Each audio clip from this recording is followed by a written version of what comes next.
All right, hi everybody. You've got Nick in his house, Andy in a retail store, which means maybe I'll get interrupted.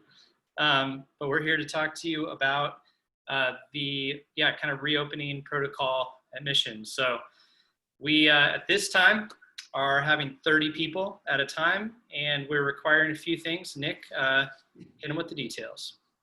Yeah, so when you enter, you will be scanned with a temperature gauge to make sure that you are not walking in with a fever and possibly sick. We ask that you would wear your masks the entire time. Look, I just got scanned. Yep. And then the way the seating is set up, John Simon, our amazing architect of a pastor in training. Pastor in training, is that what we're calling him? Yeah. Has set up a design in our sanctuary that will hopefully work for both us and Cross and Crown, so we don't have to tear down and reset up every single Sunday. And so there's going to be rows of different sizes, different amount of chairs in each row, but they all be spaced out so that you can breathe in front of you and no one's gonna catch any of your weird germs. And then when we do dinner, oh, go ahead. I was going to say, on top of that, we are requiring masks. And the first week, we tried it where you could have your mask off when you sat down and when you ate. And we decided that seemed to be confusing. It was unclear to folks when and how, and it just was a little too confusing. So at this point, we're following restaurant guidelines, which is if you're not eating or drinking, wear your mask. Right.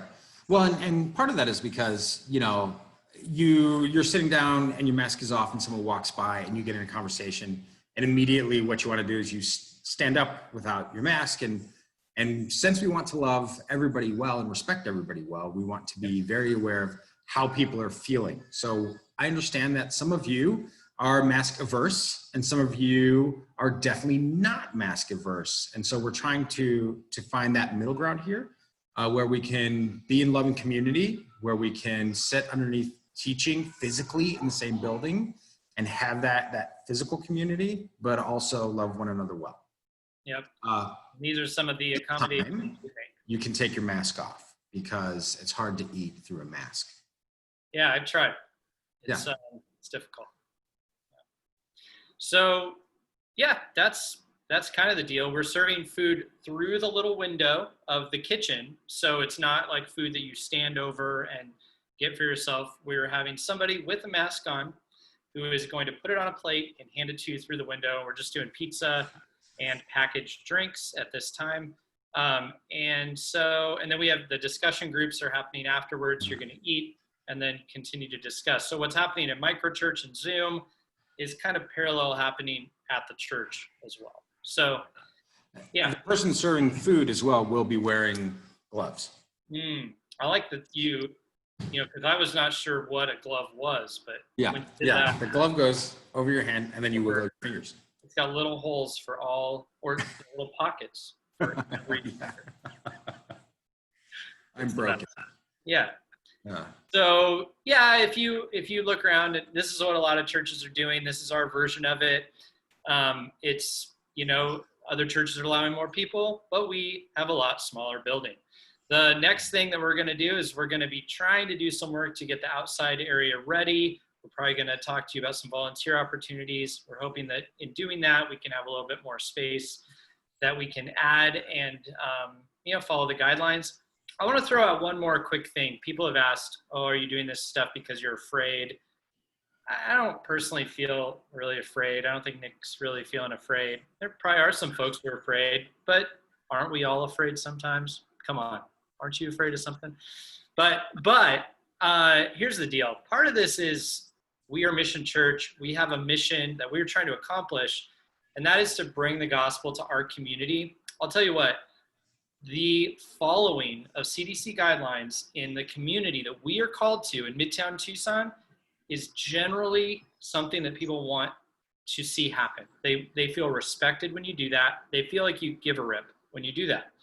And so part of our mission as Christians is we get to decide how do we serve in such a way that's going to make the gospel appealing to people. That's, I think, a very high priority. And then loving one another by why not be as safe as possible? So that's, for, if you kind of wondered about that, that would be true of why we weren't back in person, and that is also true of why we are back in person the way that we are. So it was really great last week, though. I mean, awkward for you, Nick, because preaching to little clusters of people is different. Yeah, it was a new experience, and I'd just gotten used to preaching to an empty room, and so it was like, humans. What do I do with humans? And humans where you can't see their mouths, but they're just staring at you or not looking at you. Yeah. Some people never made eye contact with me, and made me very sad. I was very sad. Yeah. So hey, look, it's awkward for everybody. We've been saying this about Mission for like the last couple of years. It's just an awkward place. We should consider changing our name to Awkward Church. Yeah. Awkward people being awkward awkwardly. That's our new Kingdom of God mission statement. Yeah. Anyway, here's what you have to do. There's an email will go out every week with an RSVP link. If you don't do that, we don't think you want to come. We also want one more thing. If you want to come, but you're like, nah, other people should go before me, still RSVP, because we want to know how many people actually want to come. We'll get back to you and let you know if we're if we have enough space. We're going to prioritize people who are potentially the loneliest or the most vulnerable, and try to let them, vulnerable to like being depression or struggle, anxiety, or just like out of community or whatever. But there's still been room so far, and even if there's not, we'd rather know you're interested than not, because that helps us plan for the future. So if you're interested, RSVP.